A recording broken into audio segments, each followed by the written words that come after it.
Karena Tuhan sungguh baik dalam hidup Anda dan saya. Dalam nama Bapa dan Putra dan Roh Kudus. Amin. Bapa, kami menikmati kehadiran-Mu pada pagi hari ini. Kami nikmati kasih setiamu yang tak kunjung habis di dalam hidup kami. Kami bersyukur dan berterima kasih karena kami punya Bapa yang sungguh baik, Bapa yang setia, Bapa yang tidak pernah meninggalkan kami. Apapun yang terjadi di dalam hidup kami, ketika saat masa-masa senang maupun saat masa-masa sulit, ketika kami menjalani badai hidup, Engkau selalu ada membimbing kami, Engkau membopong kami, Engkau mengangkat kami. Terima kasih Tuhan untuk kasih setia-Mu. Pada pagi hari ini kami datang dengan seluruh, bukan hanya tubuh kami, tetapi jiwa hati kami. Kami mau terus melekat kepada Tuhan, Sang Sumber hidup kami. Kami mau terus dekat dan lebih dekat lagi dengan Tuhan. Karena kami tahu apapun yang kami lakukan, apapun yang kami berbuat, Tuhan selalu menyertai kami. Tuhan yang menuntun jalan kami. Kami percayakan sepenuhnya hidup kami kepada-Mu Bapa. Karena Engkau sungguh Bapa kami yang setia, Bapa yang kami percaya. Terima kasih Engkau yang selalu setia di dalam hidup kami. Engkau yang tak pernah tinggalkan kami. Terima kasih Bapa. Selalu setia, selalu ada. Kau Bapa-Ku yang di surga.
ada Allah lain yang kami sembah, hanya Engkau.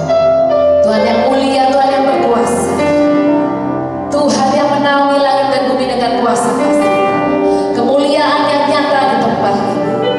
Kami bersyukur Tuhan, kami bersyukur. Terima kasih Tuhan, terima kasih Tuhan, terima kasih, terima kasih. Kami mau nyatakan kemuliaan-Mu di tempat ini Tuhan. Kami mau nyatakan kasih-Mu untuk setiap kami. Terima kasih Tuhan, terima kasih.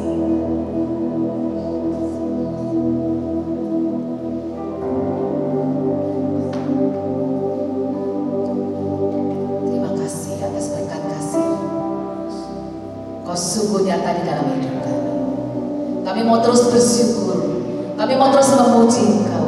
Kami mau nyatakan Engkau Allah yang hidup. Kami mau nyatakan Engkau Allah yang luar biasa di dalam hidup kami. Kami mau berikan kemuliaan hanya di dalam nama Tuhan.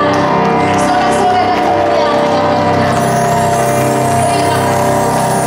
Saat ini kami tetap mau bersyukur. Tetap mau menyatakan syukur dan terima kasih. Karena Engkau sungguh Allah yang luar biasa bagi kami. Terima kasih Tuhan. Mari kita bersorak-sorai bagi kemuliaan Tuhan, bagi kebaikan Tuhan dalam hidup kita. Sama-sama kita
kebaikan Tuhan. Saya undang Anda untuk menceritakan kebaikan Tuhan yang Anda alami di dalam hidup Anda. Singkat, padat, jelas, silakan. Tadi katanya merasakan kasih Tuhan, sukacita. Giliran sharing untuk menceritakan kebaikan Tuhan, kok tolak-tolak kanan kiri ya? Yuk. Siapa yang mengalami kebaikan Tuhan hingga saat ini di dalam hidupnya? Apa katanya? Oh, Mega, silakan Mega. Tadi yang ngomong yang menunjuk siapa? Oh, berarti dia yang bersaksi. Silakan Mega.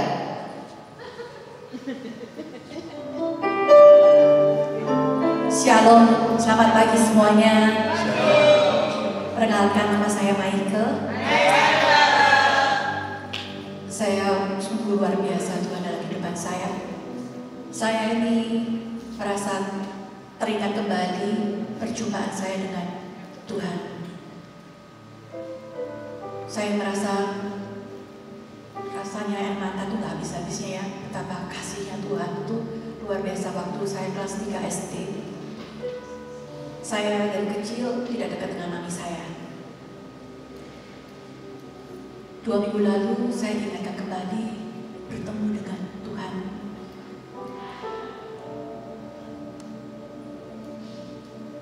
Tuhan itu yang begitu luar biasa. Boleh mengingatkan saya waktu saya komuni pertama. Kelas 3 SD, saya telah menerima komuni. Saya mendapat patung kecil Yesus dan Bunda Maria. Saya sungguh kalau mengingat kilas balik itu, saya mengingat orang tua yang di surga itu begitu luar biasa mendengarkan saya dari kecil hingga saat ini. Dan Tuhan Yesus luar biasa memakai saya yang bukan siapa-siapa. Saya orang yang berdosa, tapi Tuhan boleh layak dan memilih saya untuk melayaninya. Saya terus belajar untuk belajar, tidak sombong. Saya ingin Tuhan panggil lagi saya untuk belajar juga kerendahan hati. Tetap terkadang masih kita jatuh bangun. Semua itu proses. Satu yang saya minta dari Tuhan, saya boleh menjadi berkat bagi orang-orang di sekeliling saya. Itu saja yang saya rindukan, sehingga saya boleh dipakai Tuhan, sehingga waktunya Tuhan pakai saya sudah siap. Apa yang Tuhan beri dari saya kecil sampai detik ini, semuanya untuk kemuliaan nama Tuhan. Semoga siang ini boleh menjadi berkat bagaimana kita berjumpa awal mula dengan Tuhan. Terima kasih Tuhan Yesus. Terima kasih. Ada lagi yang ingin sharingkan kebaikan Tuhan? Mbak Vivi mungkin yang jarang ketemu, silakan.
Satu kamar isinya orang cari kos yang termurah, walaupun kerutelan nggak apa-apa.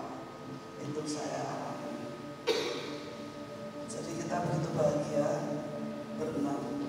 Sekarang sudah hilang semua. Yang hidup tinggal 3 orang. Saya dan dia yang memperingati 50 tahun perkawinan, dan teman saya satunya lagi di Malang. Dia tidak bisa datang. Terus saya janjian sama Musi, ya wes terus bagi sidik-sidik. Iya, ya. Kesempatan sharing ini saya ingin menyatakan bahwa kasih Tuhan luar biasa. Saya masih boleh bertemu dia, walaupun dia di Amerika tinggalnya, anaknya di sini. Terus kemudian dia menyempatkan datang ke Indonesia. Kenapa? Sudah capek badannya. Jadi kalau saya baru merayakan umur 77, dia merayakan 80, perkawinan 50 tahun pada usia 80. Dia telepon sama saya, dia nangis. Kalau manggil saya itu masih mama yang dulu, Wijia kalau manggil. Aku senang ketemu dengan kamu. Kok aku tuh jadi semangat ya ketemu kamu. Kamu tetap seperti dulu, selalu memberi semangat. Memang karena saya anak seorang janda, ibu saya itu janda dengan anak 6. Saya kehilangan ayah saya pada waktu saya umur 2 tahun. Tapi saya selalu cerah. Saya selalu membantu ibu saya dengan dagangan yang apapun. Saya cari uang untuk diberikan kepada ibu saya. Dan kebetulan dia, orang tuanya di Kapasan, jual dendeng yang paling enak di Surabaya saat itu. Terus saya bilang, kamu mau titip dendeng? Ayo tak jual, bisa jual, bisa. Nah, terus tadi sebentar saya menggoda dia, dendengnya mana? Waduh, kamu kok masih mikir dendeng? Ya, saya nggak lupa kamu pernah memberi saya dendeng pada waktu saya sekolah. Setelah itu kita berpisah, saya nggak tahu dia kemana, nggak tahunya sampai di Amerika.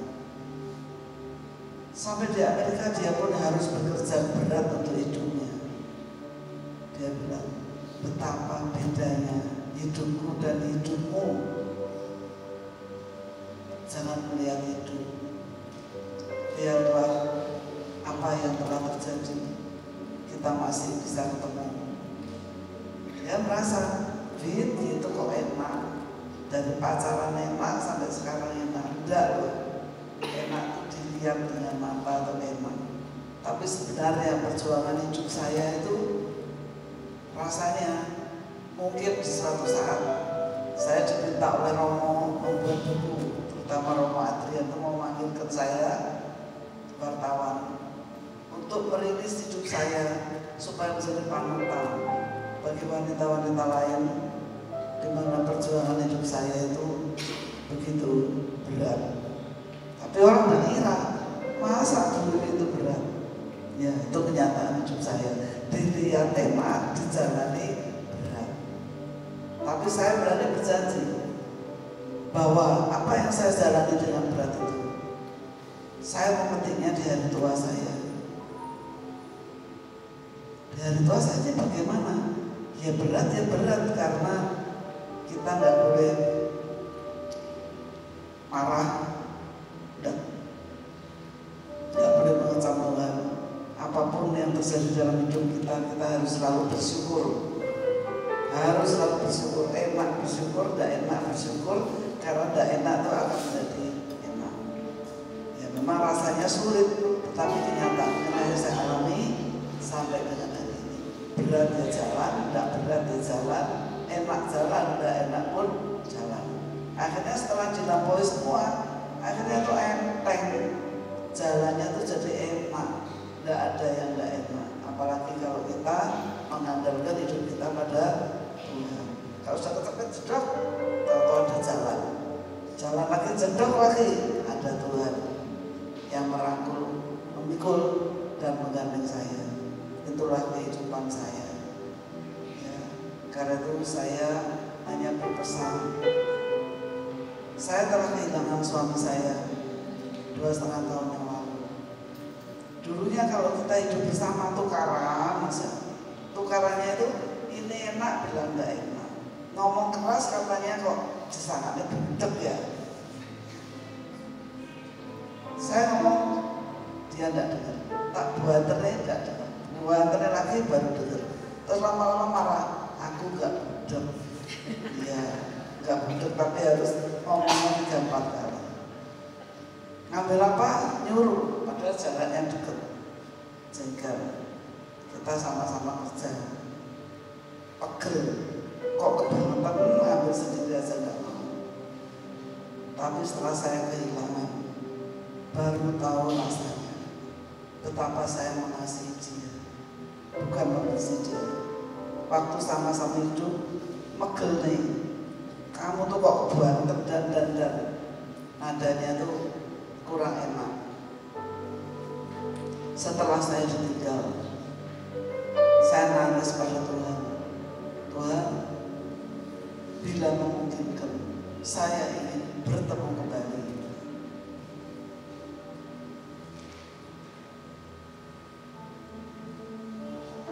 Saya ingin merajut kasih saya kepadanya yang telah saya lewatkan sekian lama. Baru saya sadar bahwa dia itu mencintai saya dan saya mencintai dia. Rasanya saya nggak bisa hidup tanpa dia. Saya ingin segera bertemu dengan dia.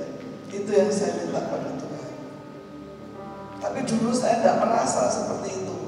Sekarang setelah ditinggal saya merasa betapa besar kasihnya. Tuhan memberikan saya seorang suami yang baik. Saya kemana-mana diantar, ngangkat berat pun diangkat. Apa yang saya minta selalu diturutin.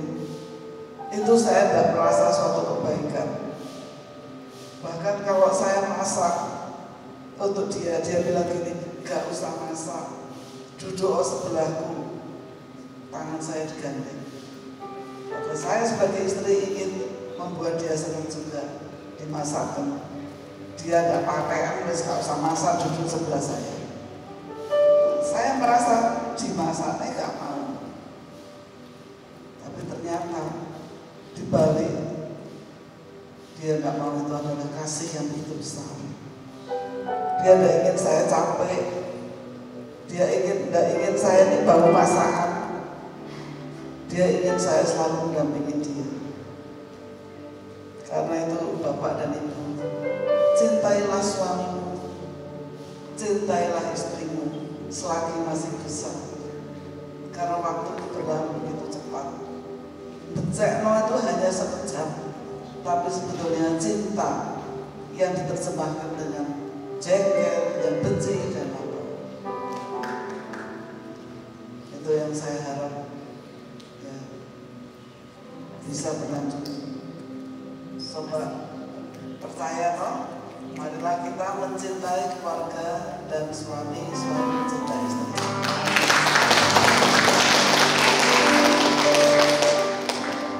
Terima kasih Mbak Bibi, seringnya luar biasa. Apapun cerita di dalam hidup kita, ketika kita mengandalkan Tuhan di dalam hidup kita, maka kita pasti akan melewati prosesnya bersama Tuhan. Ketika kita merasakan dekam kasih Tuhan di dalam hidup kita, apapun persoalan, proses hanyalah satu jalan untuk kita melihat rencana Tuhan yang indah.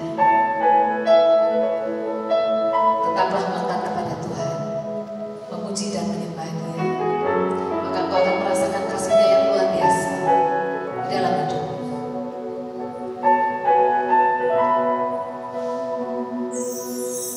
Ku rasa dekat kasih-Mu Tuhan, menjamah, membelah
sepenuhnya kami ingin mendengarkan firman. Setiap taburan firman yang akan Engkau berikan di dalam mulut anak yang Kau kasihi Ibu Wewen Tuhan. Di hati kami mau buka seluruhnya Tuhan. Gemburkanlah hati kami Tuhan untuk menerima setiap taburan firman. Karena Engkau Raja di atas segala raja. Engkau Allah yang berkuasa di dalam hidup kami. Terima kasih Tuhan. Terima kasih Tuhan. Terima kasih. Shalom Bapak Ibu yang terkasih dalam Kristus. Selamat pagi. Shalom bagi anak-anak muda, bro and sis. Pagi. Oh yang pagi yang di depan. Ya, anak-anak muda yuk, shalom pagi. Oke. Hari ini temanya apa? Saya ini kepinginnya mestinya dengar ini anak-anak muda loh ya. Sebab saya itu sudah mikir waktu saya dapat tema ini, terus terang saya berpikir kayaknya lebih cocok buat para jomblo. Benar nggak? Benar nggak? Ini yang sudah nggak jomblo jangan cari ini ya. Oke, temanya bicara tentang perjodohan, yes or no.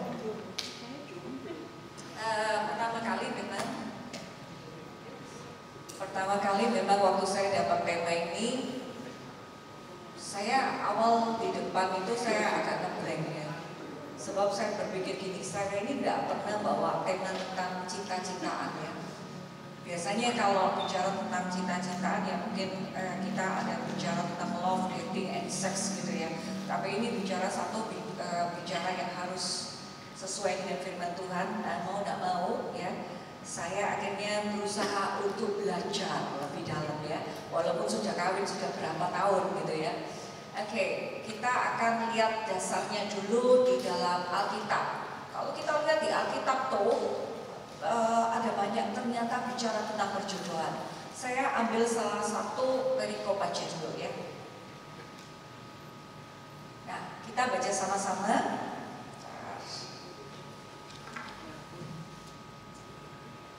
Kita baca sama-sama yuk yang ada di layar di depan.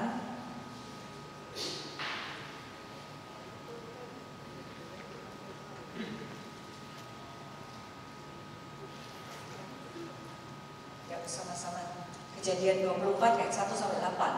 Adapun Abraham telah tua dan lanjut umurnya serta diberkati Tuhan dalam segala hal. Berkatalah Abraham kepada hambanya yang paling tua dalam rumahnya, yang menjadi kuasa atas segala kepunyaannya, katanya, baiklah letakkan tanganmu di bawah pangkal pahaku, supaya aku mengambil sumpahmu demi Tuhan Allah yang empunya langit dan yang empunya bumi, bahwa engkau tidak akan mengambil untuk anakku seorang istri dari antara perempuan Kanaan yang diantaranya aku diam. Tetapi engkau harus pergi ke negeriku dan kepada sanak saudaraku untuk mengambil seorang istri bagi Ishak anakku. Lalu berkatalah hambanya itu kepadanya, mungkin perempuan itu tidak suka mengikuti aku ke negeri ini. Haruskah aku membawa anakmu itu kembali ke negeri ini dari mana tuanku keluar? Lalu berkatalah hambanya itu kepadanya, mungkin perempuan itu tidak suka mengikuti aku ke negeri ini. Haruskah aku membawa anakmu itu ke negeri dari mana tuanku keluar? Tetapi Abraham berkata kepadanya, awas, jangan kau bawa anakku itu kembali ke sana. Tuhan Allah yang empunya langit, yang telah memanggil aku dari rumah ayahku serta dari negeri sanak saudariku, dan yang telah berfirman kepadaku serta yang bersumpah kepadaku demikian, kepada keturunan mula akan kuberikan negeri ini, dialah juga akan mengutus malaikatnya berjalan di depanmu, sehingga engkau dapat mengambil seorang istri dari sana untuk anakku. Tetapi jika perempuan itu tidak mau mengikuti engkau, maka lepaslah engkau dari sumpahmu kepadaku ini, hanya saja janganlah anakku itu kau bawa kembali ke sana. kalau bicara tentang perjodohan ya, ternyata di perjanjian lama Abraham itu di bangsa Yahudi ya, terutama bangsa Yahudi itu ternyata sudah mempunyai budaya untuk menjodohkan anak-anaknya. Ya, salah satu contohnya Abraham. Jadi Abraham mau menjodohkan siapa? Ishak. Ya. Lalu hamba yang disuruh untuk keluar, ya, untuk keluar dari tanah Kanaan, gitu ya. Tadi waktu itu disuruh kembali ke tanah Aram, ya, Aram Mesopotamia. Waktu itu diceritakan bahwa hamba daripada Abraham, siapa namanya? Ada yang tahu? Ada yang tahu? Hambanya Abraham yang disuruh keluar untuk cari jodoh buat Ishak? Eliezer, ya, Eliezer. Sebenarnya bicara tentang perjanjian lama, bagaimana Abraham mengutus Eliezer untuk keluar balik ke negeri asalku, cari jodoh ya buat anakku gitu ya. Nah, ini ternyata juga terjadi bukan hanya zamannya Abraham. Kalau mungkin Bapak Ibu atau mungkin Bro Esis mau lihat, pernah nggak kejadian yang lain? Udah banyak. Jadi kalau di Deuterokanonika itu diceritakan tentang Tobia, ya, Tobit itu yang buta, gitu ya. Dia punya anak namanya Tobia. Dan pada saat itu juga malaikat Rafael yang saat itu juga menyamar sebagai manusia, dan saat itu juga dikatakan bahwa bagaimana Rafael ini membawa Tobia untuk datang ke satu negeri asal daripada Tobit, untuk supaya apa? Supaya Tobia juga dapat jodoh di situ ya dengan Ribka waktu itu ya. Oke. Nah, bicara tentang Abraham yang mungkin mengutus Eliezer untuk pergi cari jodoh buat anakku. Biasanya ya kalau zaman sekarang, terutama mungkin ya Bapak Ibu yang punya anak-anak masih muda, yang masih jomblo gitu. Mama papanya kalau sudah anaknya kita udah merasa oh anaknya cukup umur, terutama punya anak wanita. Ya, jarang yang punya anak laki mama papanya itu ngomong cepat-cepat kawin gitu ya. Tapi ada juga ya, saya mesti tanya beberapa yang punya anak laki. Tapi terutama yang punya anak wanita, lalu kita merasa cukup umur, kita mau jodohkan gitu, apa respon daripada mereka? Anak-anak muda kalau mau dijodohkan orang tuanya mau nggak? Nggak mau. Mereka langsung gelek-gelek loh. Nggak mau. Nggak mau. Kenapa? Anggapnya kuno ya. Jadi kalau bilang ngomong perjodohan gitu ya, kita bilang oh ini dijodohkan, atau mungkin ayo kamu aku jodohkan ya. Kita langsung bicara itu zamannya Siti Nurbaya. Benar. Padahal nggak kenal sama Siti Nurbaya. Kita akan lihat ya apa arti daripada perjodohan. Kita baca sama-sama di sini. Perjodohan ialah jenis pernikahan di mana pengantin yang dipilih oleh orang lain, terutama oleh anggota keluarga seperti orang tua, dalam beberapa budaya mencari jodoh profesional yaitu Pak Comblang digunakan untuk mencari jodoh untuk orang muda. Dulu perjodohan itu sangat umum dalam berbagai budaya. Jadi kalau kita lihat bahasa sederhananya, perjodohan itu adalah seseorang yang nikah karena dikenalkan, ya. Entah itu oleh orang tua atau mungkin zaman sekarang ngomongnya ada Pak Comblang. Jadi dibilang perjodohan atau dikenalkan. Kalau kalian sampai nih anak-anak muda, kalian sampai pacaran dengan seseorang yang mungkin dikenalkan oleh temanmu, ya, atau mungkin orang tuamu, tantemu, ommu, atau mungkin teman-temanmu, itu sudah namanya dijodohkan, ya, dijodohkan. Berarti kuno nggak? Jangan sampai bilang gini loh ya. Ada temanmu bilang gini, ini ya, terutama nih cewek-cewek ini yang saya suka bicara apa. Ada cowok ganteng loh, teman kita satu kampus, kalian mungkin kampusnya beda, ya. Kita mau kenalin sama kamu. Kamu bilang gini, kuno, aku nggak mau dikenalin gitu. Enggak, sekarang bilang enggak ya. Berarti mau ya, mau dijodohin nggak? mau sekarang gitu ya. Oke, berarti bicara tentang perjodohan bukan hanya bilang orang tua yang suruh aku kawin dengan si A atau temennya yang paksain kamu harus kawin lo sama temenku gitu ya. Bicara tentang perjodohan yaitu memang ada satu pernikahan yang mungkin dulunya kalian gak kenal sendiri. Entah itu dikenalkan oleh orang tua, entah itu dikenalkan oleh teman gitu ya. Nah, kalau sekarang bicara tentang perjodohan itu kuno enggak? Hari-hari ini, kalau memang di Alkitab memang udah ada ya. Bicara tentang Abraham sampai zamannya tadi di kitab Deuterokanonika itu tentang bicara tentang Tobia gitu ya dan Ribka. Lalu bicara tentang Daud, Raja Daud juga dijodohkan. Banyak beberapa contoh-contoh di dalam Alkitab yang saya tidak ambil, tetapi ternyata zaman now, zaman sekarang, ya, entah itu di TikTok gitu ya. Saya ini sudah cari apps aplikasinya perjodohan ya.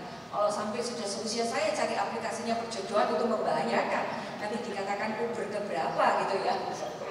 Tetapi akhirnya gara-gara bicara tentang perjodohan saya akhirnya cari aplikasi cari jodoh gitu ya. Ternyata sekarang ini ada ya aplikasi cari jodoh. Anak-anak muda aplikasi cari jodoh itu apa contohnya? Kenapa yang cowok langsung tolak ke cewek kayak apa-apa gitu ya? Berarti yang cari jodoh itu selalu yang cewek ya?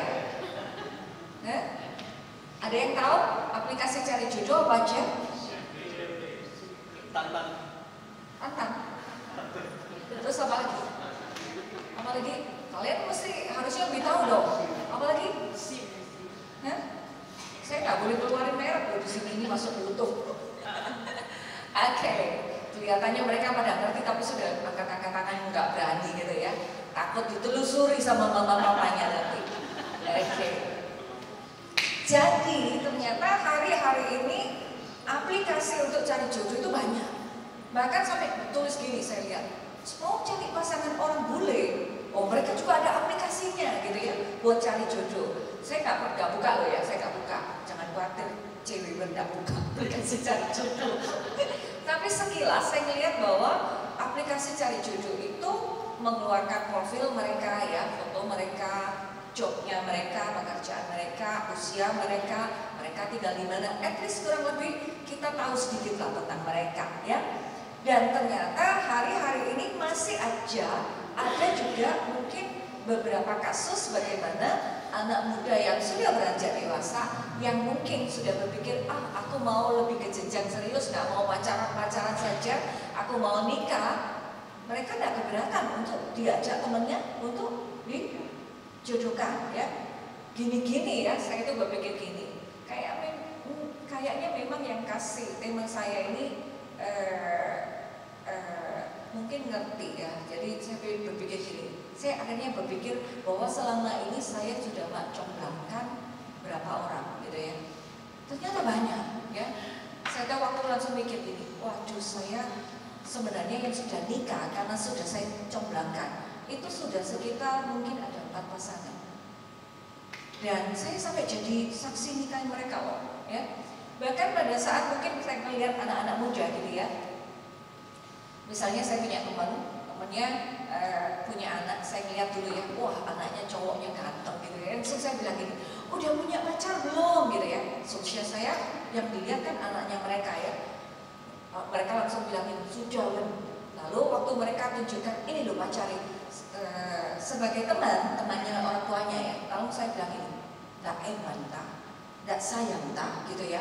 Wah anakmu gantengnya gini, lalu melihat pacarnya, lah kok kayak gini gitu ya. Itu respon kita biasanya orang yang tua ya, orang yang lebih dewasa. Lalu akhirnya saya bilang gini sama teman saya, dicarikan jodoh yuk gitu ya. Lalu dia bilang gini mama papanya, lu sudah punya pacar? Saya bilang selama jalur belum melengkung apa melengkung? Nih ya, selama belum nikah berarti masih boleh dikenalkan ya, masih boleh dijodohkan. Itu hal yang biasa ya, itu hal yang biasa. Dan memang terus terang akhirnya saya itu berpikir gini, ternyata ada juga yang gara-gara saya berkata seperti itu, akhirnya pada saat mereka putus gitu ya, pada pada saat mereka lagi jalan sama saya, mereka langsung bilang begini sama saya. Saya itu bersyukur loh, anak-anak muda itu masih panggil saya JJ ya. Jadi itu ya harus katanya teman-teman angkatan saya. Nah, lalu mereka bilang gini, JJ, dulu kan JJ mau kenalkan aku. Lalu saya bilang, pacarmu di mana? Ya, lalu mereka bilang sudah putus. Lalu saya cepet-cepet kenalkan gitu ya. Saya memang sudah dari awal itu kalau mau kenalin orang, saya sudah soroti dulu cocok enggak. Jadi namanya orang dijodohkan atau menjodohkan. Seseorang misalnya Mak Comblang mau jodohkan orang, nggak asal gini loh ya. Situ jomblo, gak peduli welek, gak karu-karuan, gak punya pekerjaan. Terus pokoknya kamu berhubung jomblo gitu ya. Tak kenalkan. Nah kalau seperti itu pasti kalian nggak mau, ya kan? Mak Comblangnya juga ya malu dong, kenalkanmu gak karu-karuan, ya kan? Selalu akhirnya setelah dilihat, oh bagus, akhirnya kita kenalkan. Dan itu sudah terbiasa di kalangan kita yang mungkin sudah dewasa, bahkan mungkin anak-anak muda mengenalkan teman-temannya, ya. Itu kok nggak ada yang bilang, itu. Sebab anak-anak muda sungkan sama yang orang-orang senior di sini. Oke, mengapa dijodohkan? Di sini dikatakan, kita lihat positifnya dulu ya. Sebenarnya perjodohan itu di bangsa Yahudi terjadi karena mereka sudah tahu latar belakangnya, gitu ya. Jadi kalau misalnya bangsa Yahudi bilang, aku ini mau nikahkan dengan sama-sama dengan bangsaku, karena mereka udah tahu budayanya, udah ngerti. Apalagi kalau itu sanak keluarga, gitu ya. Sanak keluarga mereka langsung sudah ngerti siapa sih orang tuanya. Jadi orang tua yang mau nikahkan itu tahu bibit, bebet, dan bobot. Jadi gak sembarangan nikahkan asal ini usianya segini, sama-sama jomblonya dikawinkan. Bicara tentang Ishak ya, Ishak tadi kan Eliezer tuh datang ke Aram, ya. Pada saat waktu dia datang ke Aram, di sana waktu dia diam-diam di situ, mungkin dia udah bawa untanya dan lain-lain, dia berdoa sama Tuhan.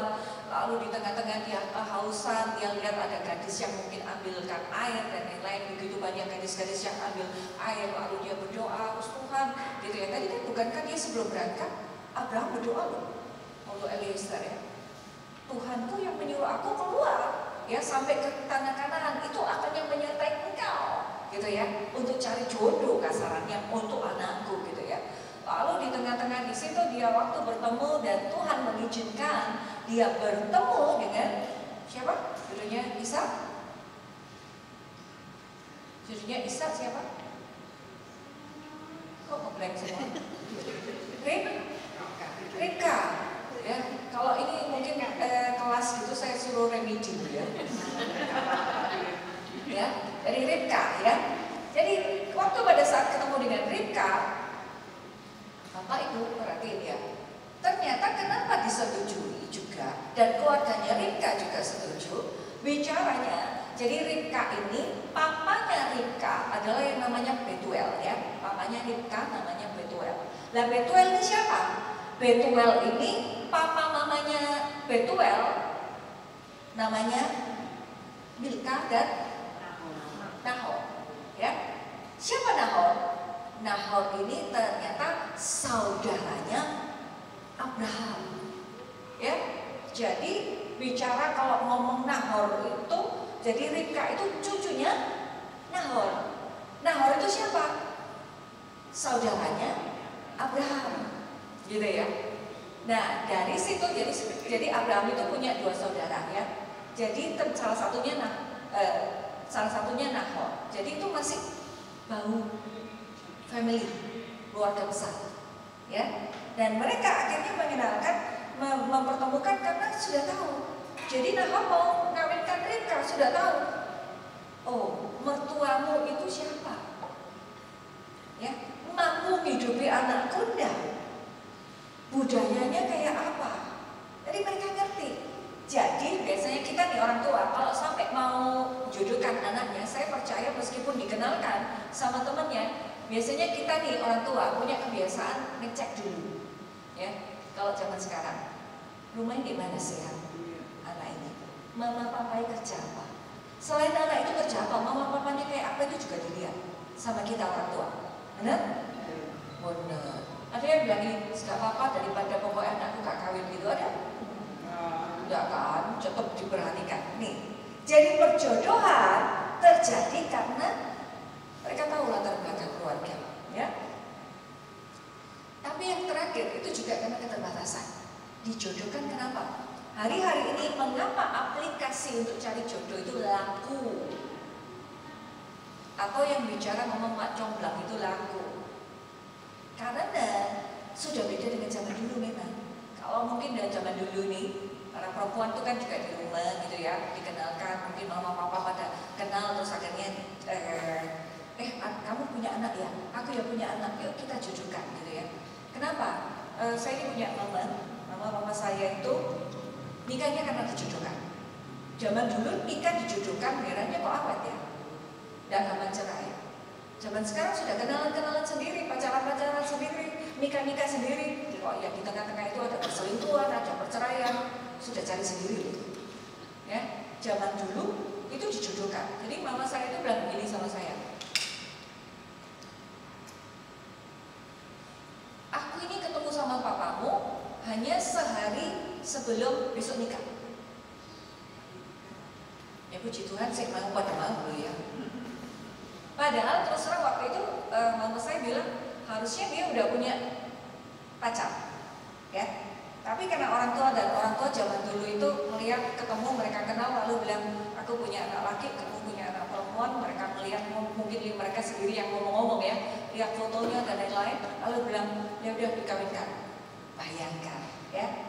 Akhirnya setelah mereka nikah ya kita nggak tahu lah, nanti kita bicara lagi tentang bagaimana seluk-beluknya pernikahan. Tetapi hari-hari ini kalau zaman modern sekarang, anak-anak muda zaman sekarang itu anak-anak yang sangat sibuk. Ya, saya nggak ngomong anak-anak muda, kenapa pada saat anak-anak muda yang sudah beranjak dewasa yang mau nikah sudah bergeser. Kalau zaman dulu, zamannya kita ya nih, yang angkatan sama saya, nikah zaman dulu itu nikah usia berapa? 25, 26, mulai 23 udah dikawinkan, bener? 24 dikawinkan, 26 suruh cepet-cepet kawin sama orang tuanya. Lebih dari 26 dibilang sudah tua. Lebih dari 26 sudah dibilang sudah tua. Berarti udah 30 dibilang perawat kaya. Itu dulu ya, itu zaman dulu ya. Tetapi sekarang ini anak-anak muda sekarang pandangannya udah beda. Mereka lebih berpikir bahwa masa depan harus tertata baru mereka nikah. Ya, entah itu job dan lain-lain. Akhirnya bergeser. Ya, budaya ini bergeser. Jadi usia mereka saya melihat nikahnya itu sekarang jarang ada anak muda yang umur 23, 24, 25, 26 itu nikah walaupun ada. Mereka mulai bergeser ke kepala 3 ke atas. Ya, kepala 3 ke atas. Kenapa? Karena mereka mengejar masa depan, karir, pekerjaan. Nah, biasanya kalau sudah lulus sekolah, temannya sudah mulai dikit, terbatas. Kalau kita kuliah, kita sekolah ketemu sama mungkin jurusan ini, jurusan itu, bisa kenalan siapa aja. Tapi kalau sudah bekerja, teman-teman office cuma ini saja. Ikut persekutuan doa, kadang orangnya ya cuma ini saja.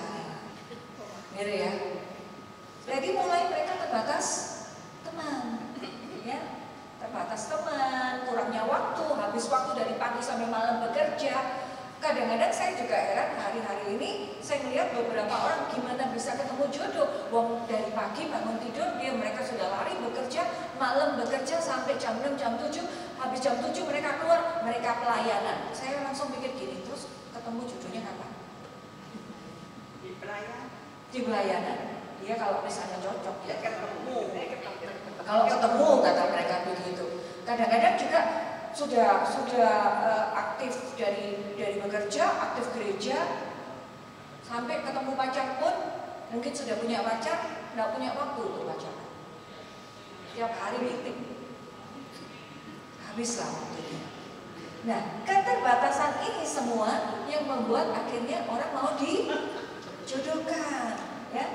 Oke. Tapi repotnya, hati-hati nih kayak teman-teman, walaupun mungkin kalau seandainya anak-anak muda nih bicara tentang perjodohan, dijodohkan dan lain-lain, itu kadang enak ya, dijodohkan teman, bisa ketemu, atau dijodohkan parents, orang tua gitu ya, atau mungkin sana keluarga. Tetapi ada kesalahan-kesalahan loh di dalam perjodohan. Dan itu yang butuh dihindari. Salah satu contohnya kita lihat Daud, ya. Daud itu istrinya banyak, ya. Bukan hari ini saya bercerita perjodohan itu boleh punya pasangan yang banyak loh ya. Tapi kita akan lihat salah satu kesalahan yang dibikin, ya. Kita baca dari 1 Samuel 18 ayat 18 sampai 21 sama-sama. Tetapi Daud berkata kepada Saul, "Siapakah aku dan siapakah sanak saudaraku, kaum ayahku di antara orang Israel, sehingga aku menjadi menantu raja?" Tetapi ketika tiba waktunya untuk memberikan merab anak Saul itu kepada Daud, maka anak perempuan itu diberikan kepada Adriel orang Meholah menjadi istrinya. Tetapi Mikal anak perempuan Saul jatuh cinta kepada Daud. Ketika hal itu diberitahukan kepada Saul, maka ia pun menyetujuinya. Sebab pikir Saul, baiklah Mikal memberikan kepadanya, biarlah ia menjadi jerat bagi Daud, dan biarlah tangan orang Filistin memukul dia. Lalu berkatalah Saul kepada Daud untuk kedua kalinya, pada hari ini engkau boleh jadi menantuku. Perjodohan yang salah dan masih sering terjadi karena lihat motivasi yang salah. Banyak orang nih dijodohkan di awal, kalau zaman now, ya. Baru aja nih teman-teman saya, beberapa waktu yang lalu, saya lihat gini, teman-teman saya kok menghilang dari peredaran. Kalau WhatsApp grup sepi, mesti dicek kemana mereka, gitu ya. Ternyata waktu saya cari-cari, ternyata mereka bilang gini, Cici, aku lagi jodohkan orang, ya. Saya nggak sebutin namanya, ini masuk YouTube nanti orangnya tahu. Lagi jodohin orang, ya. Intinya orang Surabaya dijodohin sama orang yang bukan dari Surabaya. Cowoknya ini dari Surabaya. Dari awal teman-teman tuh sudah tahu siapa si cowok ini, ya. Jadi si cowok ini cukup mapan gitu ya, berduit ya. Lalu cukup keren, cukup ganteng gitu ya. Lalu saya bilang, wah lumayan ini ya, pasti banyak yang seneng gitu ya. Dan nature dewasa banget ya. Lalu sama teman saya dikenalin sama perempuan yang lain. Kenapa mereka kenalkan? Karena mereka cuma lihat dalam basic ini orang ganteng punya duit. Lalu dikenalkan, kalau perempuan dikenalkan orang ganteng punya duit, seneng nggak? Nah ini saya tanyanya sama yang ibu-ibu aja. Ibu-ibu aja seneng, apalagi anak muda. Ya. Nah, akhirnya mereka bertemu, ya. Mereka bertemu. Saya langsung nanya sama teman saya, responnya gimana ya? Si perempuan gimana? Oh ya pasti seneng aja Cici, wong anak itu lumayan ganteng. Saya bilang, oh kita aja lihat kita seneng gitu ya. Apalagi mereka yang belum nikah gitu ya. Karena itu adalah anggaplah kandidat ya. Lalu pada saat mereka on fire cerita bagaimana mereka bertemu dan kelihatannya senang gitu ya. Sampai bertemu sampai berapa kali gitu ya. Ternyata berikutnya lagi teman-teman saya yang jadi mak comblang ini lagi jalan ke Masarato. Pada saat jalan ke Masarato, ketemulah dia dengan orang yang dia jodohkan, ya. Si cowok ini lewat, gitu ya. Gandeng perempuan lain. Teman saya langsung saat itu berubah menjadi detektif, mak comblang ini, ya. Ikuti, dilihat, ini siapa? Padahal kemarin waktu dikenalkan bilangnya tidak punya pacar. Ya, tapi begitu mesranya mereka ya. Dan repotnya medsos zaman sekarang itu bisa saling memantau, ya kan? Lalu dilihatlah story, membayangkan story itu ya. Makanya jangan sembarang pasang story. Bukan foto si cowok dengan si cewek ini enggak, tapi foto cuma tangan berdua ya, tangan berdua sambil gandengan gitu ya. Jelas tangannya laki dengan perempuan, bukan tangan-tangan kita berdua terus foto, tangan kita sendiri terus difoto dipasang gitu ya. Nah dari situ akhirnya Pak Comblangnya pada cerita sama saya begini, rasanya itu pacaran, musok gua dengan pasang story, ngomong love-lovean. Ternyata di awal jangan sampai kita mengiyakan orang karena melihat sejenak, hanya karena kita tahu sedikit tentang dia. Kita lihat Daud itu begitu waktu mau dijodohkan Saul karena dia berpikir, siapa sih aku ini bukan siapa-siapa. Anak gembala, gak punya duit kasarannya mungkin gitu. Lalu tiba-tiba jadi anak mantunya raja. Siapa yang gak mau? Tiba-tiba mungkin ya, saya itu paling senang goda anak ibu-ibu ya. Coba kita bayangkan kita masih muda gitu ya. Terus habis gitu dijodohkan jadi anaknya raja, mungkin dari luar negeri gitu. Gak kenal wis apa wis pokoknya lihat fotonya gitu ya, ganteng berduit, langsung gak mau tuh. Mau ibu-ibu. Oh gak mau, masih gak mau ya. Ternyata masih ada yang gak mau ya. Nah disinilah ternyata banyak hal yang salah gara-gara salah motivasi. Padahal si Saul tuh mau nikahkan Daud cuma punya satu tujuan, supaya Daud cepat mati. Dinikahkan, kamu jadi anak mantu, kamu mesti nurut dong sama mertua ya. Lalu segera dikirim perang sama Filistin, langsung matilah kamu di sana. Sebab apa? Kamu itu adalah pesaingku. Di dalam peperangan kau sering mengalahkan aku. Nah ini loh yang sering terjadi motivasi keliru, karena sedikitnya pengetahuan tentang orang-orang yang dijodohkan. Nah ini juga terjadi. Mama papa saya ini kalau nikah sekarang, saya lihat begitu papa saya itu mencintai mama saya luar biasa, tapi mama saya selalu bilang ini, coba aku boleh tahu dari awal, enggak gelap aku, enggak mau aku nikah sama papamu. Meskipun ya tetap nikah sampai sekarang ya, tapi ngomelnya itu setiap hari gitu ya. Sampai suatu ketika saya itu cuma tanya gini, zaman dulu itu kan foto nikah itu selalu hitam putih ya, foto gitu ya. Masalahnya mereka kan nggak punya medsos ya. Saya itu takut hilang foto pernikahan mereka. Lalu saya bilang, mana saya fotonya mama papa waktu nikah, coba saya foto supaya saya simpan di medsos. Karena saya pikir suatu ketika namanya foto-foto yang mereka simpan itu bentuknya kan kertas. Suatu ketika pasti akan lapuk dan hilang. Apalagi kalau kita sudah angkatan berapa, keturunan berapa, hilang pasti. Nggak mungkin ada yang merhatiin gitu ya. Karena itu saya belain cari untuk foto gitu ya. Lalu mama saya bilang gini, wes gak usah dilihat ya, cuma gombal. Warnanya udah keluar ya toh. Aku kalau ngerti papamu gini, papamu gitu ya toh. Nah papa saya kenapa ya?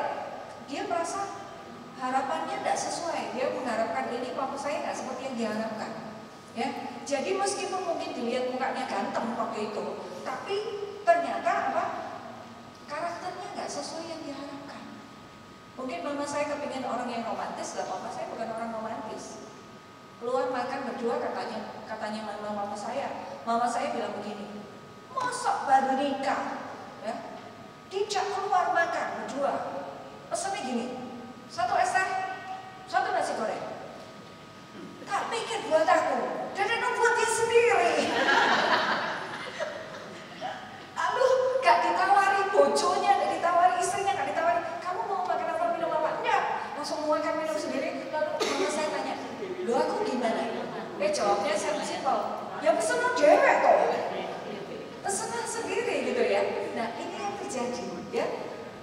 Jadi kalau di awal perjodohan kita itu motivasinya salah. Cuman lihat, oh itu orang berduit, oh itu mukanya ganteng, oh itu mukanya cantik, oh badannya bagus gitu ya. Itu nggak bisa sederhana itu. Ya bicara tentang pernikahan nggak bisa sederhana itu. Akhirnya jadi kayak Daud. Kita melihat bagaimana cerita berikutnya, bagaimana ternyata istri Daud yang namanya yang namanya Mikal ini betul-betul menjengkelkan. Ya, kalau saya cerita bicara tentang Daud, bagaimana Daud memenangkan peperangan pada saat Daud itu saking senangnya waktu dia buka bajunya langsung dia nari-nari itu kan, apa yang dikatakan Mikal tentang suaminya? Dia bilang apa? Ini raja kayak orang dia bisa mengatakan hal yang buruk tentang suaminya. Kenapa? Karena karakter. Ternyata Mikal tidak mendukung suaminya. Jadi yang namanya perjodohan tidak boleh secara instan begitu saja, butuh lebih kenal. Nah, kesalahan berikutnya, kadang orang merasa, terutama ini perempuan, kalau ini dikejar masalah usia. Usia itu cepat nggak berlalu? Kalau ngomong sama anak-anak muda, mereka bilang enggak. Nunggu hari demi hari, lama nggak? Lama ya? Lama. Ganti tahun bagi mereka lama nggak? Lama. Kalau saya ngomong yang usia kepala 5 ke atas, ganti tahun cepat nggak? Kemarin Christmas, bentar lagi mau Christmas, cepat nggak? Kasihan deh. Nih ya, perempuan kalau di budaya timur masih ada yang namanya keterbatasan usia. Ya, kepala dua nih, teman-teman perempuan. Biasanya kalau waktu kuliah, sekolah, ada yang naksir, lalu dengan sombongnya pilih kanan kiri lalu bilang, siapa lo? Mau sama aku? Nah, sudah kepala 3, sama temannya dikenalkan. Ya udah deh, mau aku lihat siapa dia, siapa dia. Kepala 4 ke atas lama-lama, siapa saja. Asal yang mau denganku. Loh itu sungguhan, nggak main-main. Karena itu kalau saya sebagai seorang pelayan Tuhan yang kadang-kadang konselingi beberapa anak muda untuk masalah percintaan, gini-gini cewek berlaku loh ya, ditanyain masalah percintaan sama anak muda. Saya tuh selalu ngomong begini sama anak-anak muda, terutama yang cewek. Saya bilang begini, kalau kamu ditaksir seseorang, jangan dengan begitu sombongnya sudah kamu langsung buang. Sebab kamu perempuan, beda sama laki. Kalau di budaya timur, budaya barat aja masih seperti itu juga. Laki, usia mau kepala 4 pun, mau nikah lagi nggak masalah. Yang penting mereka berduit, mereka bisa mampu untuk membiayai calon istri. Mereka bisa. Tapi perempuan nggak peduli berduit, kalau tambah lama tambah tua masa mau nikah lagi. Jadi belajar untuk menghargai orang-orang yang jatuh cinta sama kita. Sebab sering orang bilang gini, Cece kenapa aku mau nggak dapat jodoh? Sesungguhnya Tuhan sudah kasih jodoh. Jodoh pertama kamu tolak, jodoh kedua kamu tolak. Ketika kamu tolak, kamu bilang ini tidak sesuai dengan dirimu, nggak sesuai. Lama-lama habis. Kalau sudah habis, lalu akhirnya jadi siapa saja. Nah itu yang susah. Karena perempuan masih ada batas usia. Dan repotnya kalau memang diperhatikan di Indonesia pun jumlah perempuan dan jumlah laki banyak mana? Perempuan. Bayangkan akhirnya cowok satu itu kandidatnya misalnya ceweknya 5. Ya, berarti kita harus betul-betul mulai memperhatikan. Ya, jadi tetapi belajar untuk bikin dirimu itu bernilai. Value yourself. Ini penting buat anak muda. Kalau seandainya engkau beranjak dewasa dan ingin cepat cari jodoh, harus menghargai dirimu sendiri. Sebab pada saat tidak menghargai dirimu sendiri, yang terjadi kata-kata siapa saja itu terjadi pada dirimu. Semakin engkau menghargai dirimu sendiri, orang lain pasti akan menghargai engkau. Pasti. Jangan menganggap karena usiaku tambah, akhirnya memang mau siapa saja. Tetapi yang terjadi sekarang itu memang perbedaan budaya. Bagaimana kalau zaman dulu, mungkin di ibu-ibu yang senior, zaman dulu kita masih muda, itu adalah hal yang tabu kalau perempuan kejar laki, benar? Nelponi laki, ya? Harus yang laki yang kejar perempuan. Tapi zaman sekarang yang terjadi gantian olehnya ke sini anak muda. Zaman sekarang sering yang terjadi. Ini yang tanya, saya tanya yang cowok-cowok aja. Biasa nggak kalau cewek kejar cowok?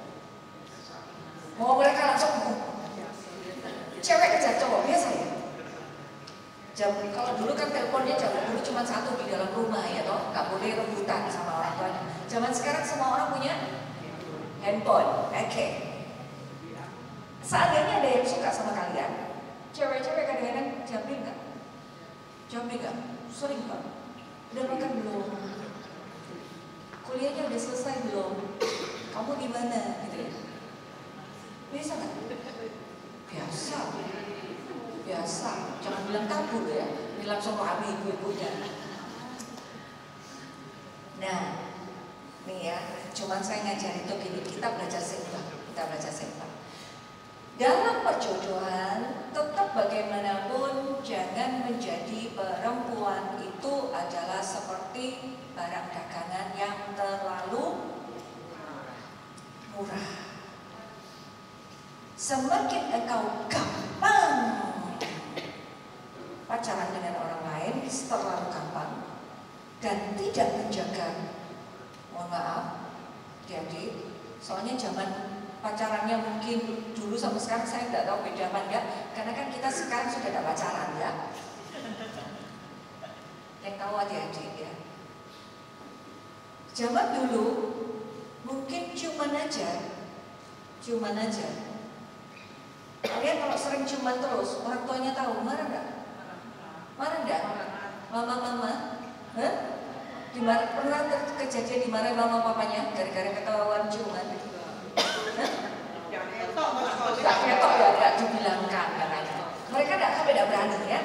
Anak muda zaman sekarang ciuman tuh biasa nggak? Bisa nggak? Tergantung orangnya. Oke, pertama cium tangan, terus cium kening, cium pipi, lama-lama cium bibir, lama-lama cium kemana-mana. Nah, itu yang harus dihindari, ya. Jadi bicara tentang keterbatasan, jangan sampai gara-gara keterbatasan dapat jodoh yang salah karena kita tidak menghargai diri sendiri, ya. Lalu terutama yang terakhir adalah kurangnya pengenalan, ya, kurangnya pengenalan. Di sini saya memperhatikan di kitab Deuterononika itu luar biasa, ya. Jadi bagaimana Rafael ini mengajak Tobia ketemu dengan Sarah, ya. Sarah itu diceritakan waktu itu punya suami 7, semuanya mati kena satu setan, ya. Dibicarakan itu satu setan ini jahat banget, dari semuanya mati. Lalu Rafael ini membawa Tobia, padahal meskipun itu udah nikah berkali-kali ya, jadi ceritanya ketemu sama janda, ya. Tetapi kenapa kok dikenalkan? Karena Rafael sebagai malaikat Tuhan tahu siapa Sarah, ya. Nanti kalau kalian lihat itu di Tobit 6 ayat 12 kalau tidak salah, ya. Nah, itu diceritakan bagaimana dikatakan si Sarah ini cantik. Selain cantik, Tuhan sampai katakan begini, papanya si Sarah ini adalah orang yang baik. Karena itu Rafael membawa untuk menjodohkan. Bayangkan malaikat Tuhan aja itu membawa Tobia untuk dijodohkan dengan Sarah. Jadi jangan bilang itu kuno, ya. Lalu ini yang penting, bagaimana perjodohan yang sehat. Sudah mau toh dijodohkan toh? Tadi bilang enggak, iya enggak. Sudah mau dijodohkan enggak? Yang perempuan bilang mau, yang laki bilang masih kecil soalnya ya. Oke. Perjodohan yang sehat, ya. Perjodohan yang sehat pertama, bawa ke doa. Harus. Kenapa? Peribahasa mengatakan jodoh ada di tangan. Jodoh ada di tangan? Di tanganmu enggak? Enggak. Kamu senang dengan si A tapi si A enggak senang sama kamu, bisa kali? Enggak bisa sebab kamu bukan raja. Enggak bisa, ya. Kamu senang sama si A enggak senang sama kamu, gimana bisa nikah? Ya, atau terbalik. Kamu disenangi sama seseorang, tapi kamu gak senang sama dia. Bisa jadi? Gak bisa. Ya, perjodohan itu di tangan Tuhan. Ya, Kenapa bilang seperti itu? Ya, balik lagi tadi bicara tentang kitab Kejadian. Kitab Kejadian tadi, ya, yang namanya Eliezer tadi ya. Di waktu diminta keluar sama Abraham, keluar kamu, cari ke negeriku, negeri asalku, carikan jodoh buat anakku Ishak. Eliezer itu namanya itu. Dia pada saat keluar mau cari jodoh, setiap di perjalanan dia itu doa, Tuhan Allahnya Tuanku, kalau memang betul Engkau menyertai aku. Dia lihat anak muda ya, dia lihat gadis-gadis waktu ambil buyung, ambil air gitu ya. Dia langsung bilang, salah satu daripada mereka, ya mungkin yang ambil airnya untuk untaku. Dia berharap itu jodoh daripada. Bayangkan dia doa gitu tok aja. Dia selesai doa, ternyata bagaimana Rika tiba-tiba datang. Jadi si Eliezer ini tidak datang kepada para gadis lalu bilang ini, tolong ya siapa yang mau ngasih air untuk unta-untaku atau untuk aku, enggak. Dia cuma doa batin. Tapi yang terjadi si Rika nggak disuruh tiba-tiba datang ke Eliezer, kamu haus nggak? Aku kasih air ya. Unta-untamu juga aku kasih ya. Kenapa sesuai dengan doanya? Karena Tuhan. Jadi jodoh itu ada di tangan Tuhan. Belajarlah mendekatkan diri pada Tuhan. Kemarin terus terang nih, saya datang ke ulang tahun 17. Bukan teman saya loh ya. Tadi teman saya punya anak, mereka ulang tahun 17 tahun. Lalu akhirnya dia bilang ini, ayo satu geng gitu ya. Datang ke ulang tahun 17 tahun. Waktu saya datang di situ, mama-mama ini pada duduk satu meja. Lalu mereka bilang ini, Ben, aku ini pertama kali loh pergi ulang tahun 17 tahun. Lalu aku bilang ini, loh ya sama. Loh maksud seusia saya datang ke ulang tahun 17 tahun ya toh. Ini ya saya pertama kali ya. Jadi mereka juga kayak naik klub gitu ya, gelap gitu ya. Sampai mereka bilang kelihatannya butuh bayar listrik tokennya, gelap. Lalu kan kayak naik klub, lighted gitu ya.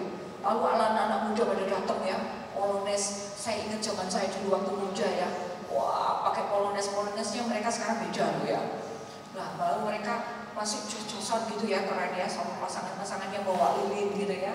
Lalu saya perhatiin bagaimana mereka ini mulai akrab ya, kenalan-kenalan. Nah, ada salah satu mama sekarang itu luar biasa ya, cantik-cantik ya mama sekarang itu ya, macan namanya. Ada satu mama saya lihat cantik banget, lagi duduk di sebelah saya.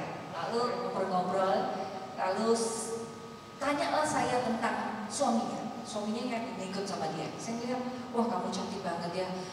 Dulu kenalnya sama suamimu gimana? Dia bilang gini, Cici, tahu nggak? Saya ini bingung ya, dari anak muda sampai orang tua semua manggil saya Cici. Bahkan yang lebih tua dari saya pun manggil saya Cici, bayangkan. Ya, sampai pembantu tetangga kalau ketemu saya juga bilang Cici siap gitu. Nah, lalu ini teman saya yang ketemu kemarin tuh bilang gini, Cici, saya dulu kenal sama suamiku itu hasil daripada saya novena. Pulang dari tempat ini jangan langsung novena ke kawan. Dan ternyata dia bilang dia novena ke Gua Maria di Akayu waktu itu. Lalu dia bilang, dan luar biasanya Tuhan sangat baik. Hari keempat aku bertemu dengan suamiku ini. Waktu itu masih calon ya. Bertemu dengan suamiku. Dan dia hasil daripada doaku sehingga aku bisa nikah sama dia. Dan saya melihat baik-baik keluarga ini. Waktu itu mereka bawa kids ya, anaknya 3, paling kecil usia 8 tahun. Saya tanya bisnisnya mereka, bisnisnya suami, bisnisnya istri. Secara garis besar saya melihat semuanya baik. Oke, keluarga baik, pekerjaan baik, orang yang baik, orang beribadah yang baik, sopan santunnya luar biasa. Betul-betul seperti keluarga Nazaret, sangat luar biasa. Bahkan saya waktu melihat suaminya, saya bilang ini, pintar ya kamu cari suamimu ini. Pertama saya lihat ini, walaupun saya tidak kenal, sekilas saya lihat sopan santunnya luar biasa, orang yang sangat baik. Lalu dia bilang, iya Cici, dia suami yang baik, yang bukan suami yang wah ini waduh cewek cantik langsung lihat sini, bukan begitu, bukan orang playboy. Jadi fokusnya cuma bekerja, mengasihi istri, bahkan nge-gym aja dia nggak kecemburuan. Saking cintanya dengan keluarga, dia cuma kerja office, pulang dia kecemburuan. Dia cuma kumpulin duit untuk, waktu itu kan mereka cerita tentang holiday ya. Dia kumpulin duit untuk cuma punya waktu berkala pergi ke luar negeri bersama dengan istri dan anak-anaknya. Hidupnya untuk family. Wow. Lalu saya bilang, bagaimana cara dapatnya? Dia bilang, dari doa. Jodoh di tangan Tuhan. Kesalahannya bila engkau mengandalkan diri sendiri di dalam mencari jodoh, akhirnya keliru salah, lalu engkau katakan begini, tahu gitu aku tidak kawin sama dia. Itu yang terjadi, ya, bawalah ke Tuhan. Lalu punya waktu untuk mengenal. Sekali lagi, kenapa sering terjadi di Alkitab dikatakan kecantikan itu sia-sia? Kenapa? Secantik-cantiknya pasanganmu atau setampan-tampannya pasanganmu, pada usia tertentu semua itu hilang. Semua mungkin bisa melihat film kita sekarang kan medsos luar biasa ya, bisa melihat Andi Lau. Waktu Andi Lau muda, sampai sekarang saya tidak pernah lihat teman-teman saya seganteng Andi Lau. Saya ngomong Andi Lau muda loh ya. Andi Lau muda, teman-teman saya yang laki loh, gak ada satupun yang mau kayak ganteng kayak Andi Lau.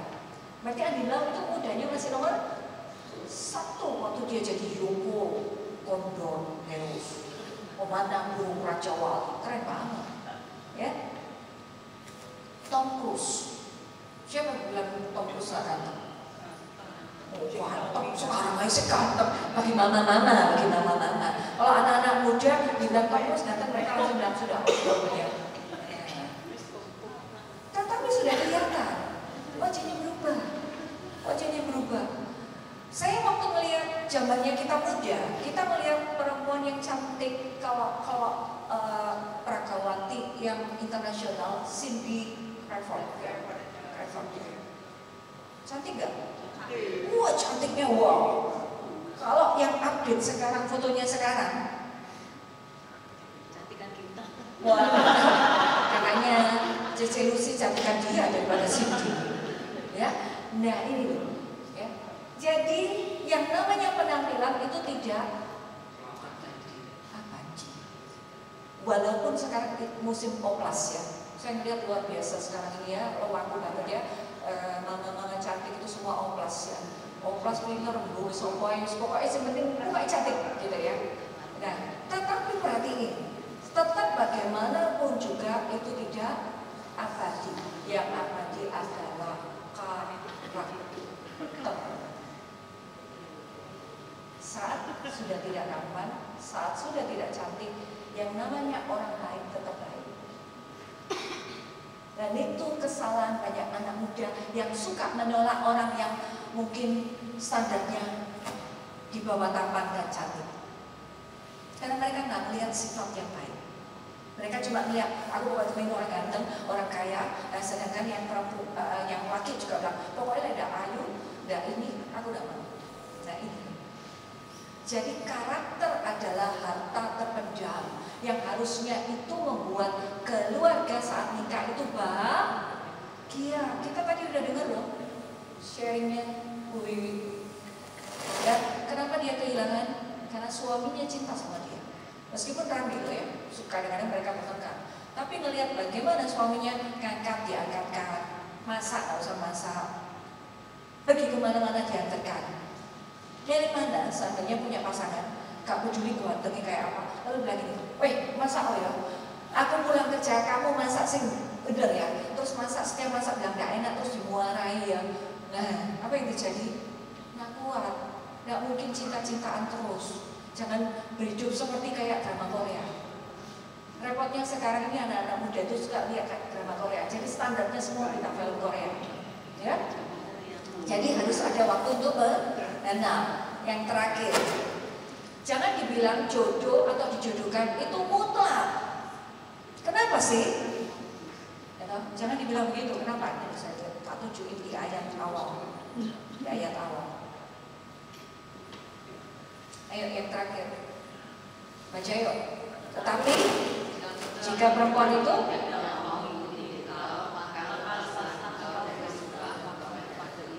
Berarti boleh ditolak nggak? Boleh ditolak nggak?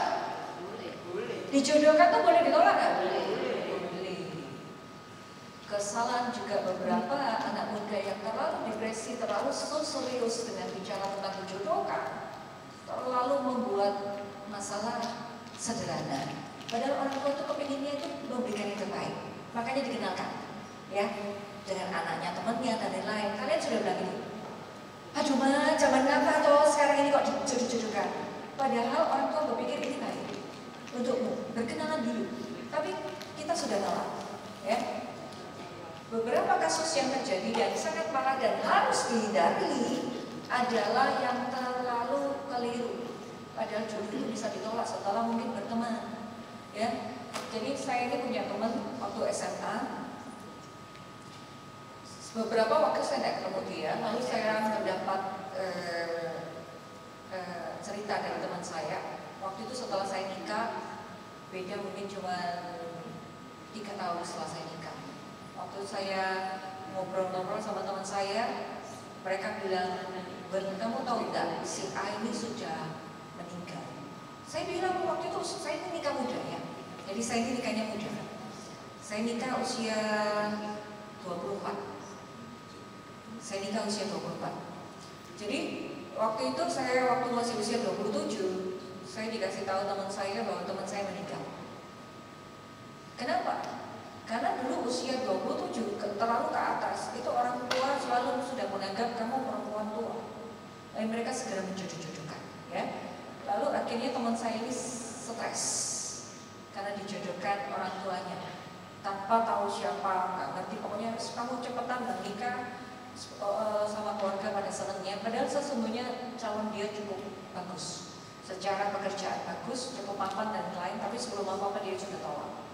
Dan akhirnya malam hari itu dia memutuskan untuk bunuh diri dan memang meninggal. Bayangkan, kenapa? Karena begitu sederhananya, terlalu sempit pengetahuan anak muda tentang perjodohan. Ya, jadi kembali lagi, biasanya sebagai mak comblang atau sebagai teman atau sebagai orang tua, itu kita mau menjodohkan teman pasti punya tujuan baik, ya. Sebab apa? Mak comblang tuh ya ngerti loh, soro jadi mak comblang itu. Kenapa? Waktu dikenalkan gitu ya, waktu mereka jadi nikah, ya tidak terlalu diingetin apa-apa ya, paling diundang ya toh. Tapi kalau tidak enak bertengkar, lalu bilang gini, kamu lo dulu yang kenal lo, kamu dulu lo yang kenal lo. Repot yang kenalkan itu ya. Sampai sekarang itu saya kalau mau mengenalkan orang itu saya selalu berpikir puluhan kali saya bilang ini tak kenalkan dah, ya tak kenalkan dah. Sebab kalau sudah bertengkar, yang dicari mak comblangnya kan repot kan, gitu ya. Nah baik, yuk kita sama-sama berdoa sejenak. Mari kita panggil berdiri. Worship leader singa boleh siap-siap yuk kita bantu saya. Kita berdoa sejenak, terutama untuk anak-anak muda atau mungkin orang tua yang saat ini mungkin anaknya sudah mulai beranjak dewasa ya. Kita berdoa sejenak untuk mereka. Ayo kita tenangkan hati. Bagi teman-teman yang ingin dapat jodoh, yuk doa ya sama Tuhan. Tadi kan dikatakan jodoh di tangan Tuhan ya. Kita doa yuk.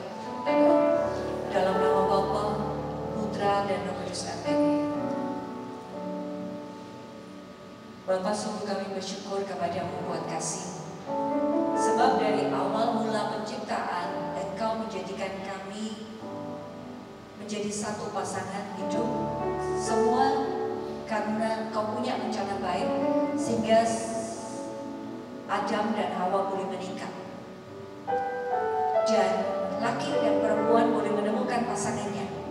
Karena itu kami berharap bagi saat ini kami anak-anak muda di tempat ini, atau mungkin orang tua yang memiliki anak-anak muda yang beranjak dewasa dan mau ke jenjang yang lebih serius, kami percaya ya Bapa, Roh Kudus boleh memimpin setiap mereka, sehingga setiap anak-anakmu ini punya kebijaksanaan di dalam memilih jodoh, tidak sembarangan, dan betul-betul selalu membawa kepadamu, sehingga Engkau selalu memberikan yang terbaik bagi kami. Dan kami percaya setiap anak-anak muda Kristiani akan memiliki pasangan-pasangan hidup yang berasal daripadamu, dan Engkau pasti memberkati mereka sehingga mereka bertumbuh di dalam iman bertumbuh di dalam kasih, dan mereka kelak juga membentuk satu pernikahan yang kudus dan keluarga yang kudus yang selalu membawa orang-orang untuk selalu dekat kepadamu. Terima kasih untuk persekutuan doa siang hari ini. Kami percaya berkat Tuhan yang melampaui segala akal tinggal untuk setiap kami di tempat ini. Segala doa dengan panjatkan kepadamu demi Kristus Tuhan dan pengantara kami. Amin. Dalam nama Bapa, Putra, dan Roh Kudus. Amin. Terima kasih Tuhan kami. Saat ini kita mau memberikan berkat yang Tuhan sudah berikan kepada kita. Kita mau berikan sedikit berkat kepada PDPKK Santa Teresa Avila kita yang tercinta, ya. Bulan ini masih dalam rangka ulang tahun Avila loh, November, ya. Avila itu kayaknya sudah saatnya mencari jodoh ya, Cik. 15 tahun. Oh, terlalu kecil. Belum. Oh, lirik-lirik. Oke, 15 tahun sudah lirik-lirik. Luar biasa. Ya, kita berikan persembahan kita yang terbaik untuk PD kita yang tercinta. Kita berikan dengan hati yang penuh kasih, ya.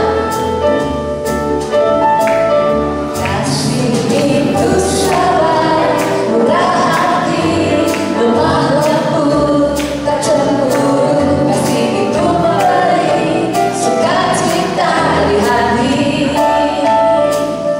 Kasih itu mengerti, selalu memberi, tiada mencari, lemah lembut. Kasih itu memberi sukacita di hati, sukacita di hati. Begitu banyaknya cerita tentang kasihnya yang sempurna. Marilah kita memberi dengan kasih di dalam kita, kasih di dalam kita.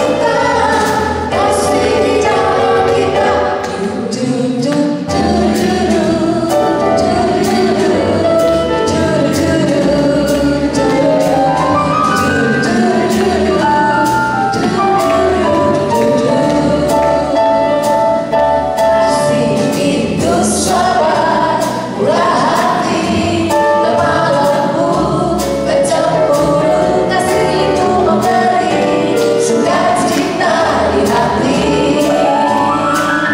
Kasih itu mengerti, selalu memberi, tiada mencari, lemah lembut.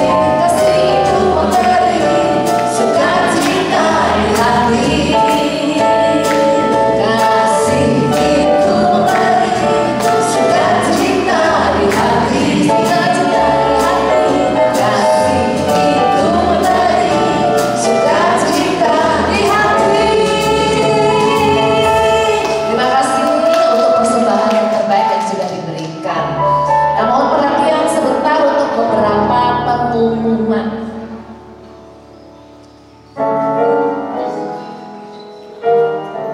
Desember nanti, Bapak Ibu, saudara-saudara yang dikasihi Tuhan, kita akan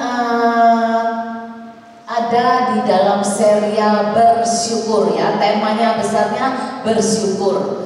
Tanggal 2 Desember itu tema kecilnya judulnya No Worries, Be Happy. Tanggal 9 penyertaan Tuhan. Nah, tanggal 16 Desember itu PD kita terakhir di bulan Desember. Setelah itu kita libur, ketemu lagi di Januari, ya.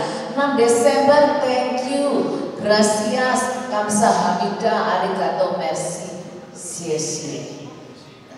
Ya, penasaran kan? Makanya datang ya nanti ya, tanggal 2, tanggal 9, tanggal 16. Paroki Santo Yakobus akan menyelenggarakan kelas kursus evangelisasi pribadi, ya, kelas CAP.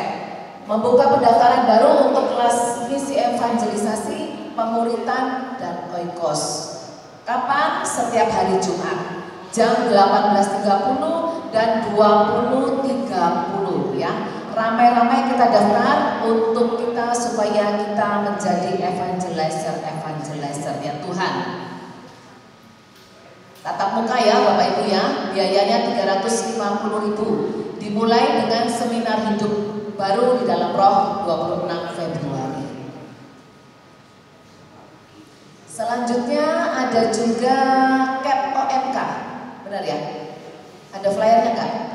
Nah ini KONK.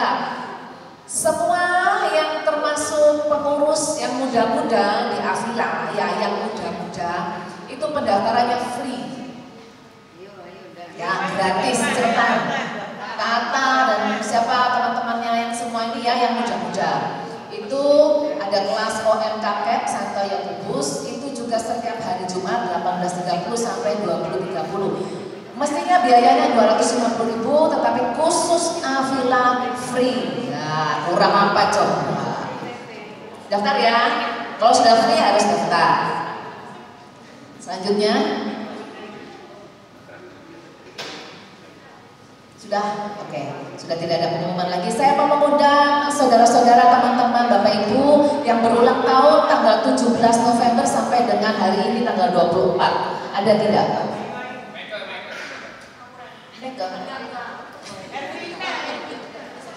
Oke ya, tidak ada. Oke, baiklah. Kita tutup pertemuan kita pada siang hari ini dalam nama Bapa dan Putra dan Roh Kudus. Amin. Tuhan, kami sungguh bersyukur kami sudah dapat bersatu hati, berkumpul bersama-sama, memuji Engkau, menyembah Engkau, mendengarkan firman-Mu dan mendapatkan hikmat daripada Tuhan. Kami yakin ketika kami keluar dari pintu ini, kami terus dekat kepada Tuhan dan kami terus ingin menyenangkan hati Tuhan, dan juga kami anak-anak muda di tempat ini kami terus berdoa memohon hikmat Tuhan atas jodoh yang mungkin Tuhan berikan kepada kami. Dan sebagai orang tua kami juga mau tekun sabar berdoa untuk anak-anak kami dan tidak memaksakan kehendak kami sebagai orang tua, tetapi menyerahkan semuanya di dalam tangan Tuhan. Terima kasih Tuhan atas acara ini. Terima kasih untuk pembicara kami Ibu Wewen. Engkau terus memberkati keluarganya, pekerjaannya dan pelayanannya, sehingga dimanapun Ibu Wewen berada, di situ cahaya kemuliaan Tuhan akan memancar kepada setiap umat yang dijumpainya. Terima kasih Tuhan. Kami tutup doa ini dalam doa yang Tuhan Yesus ajarkan sendiri. Bapa kami yang ada di surga, dimuliakanlah nama-Mu, datanglah kerajaan-Mu, jadilah kehendak-Mu di atas bumi seperti di dalam surga. Berilah kami rezeki pada hari ini, dan ampunilah kesalahan kami, seperti kami pun mengampuni yang bersalah kepada kami. Dan janganlah masukkan kami ke dalam pencobaan, tetapi bebaskanlah kami dari yang jahat. Amin. Kemuliaan kepada Bapa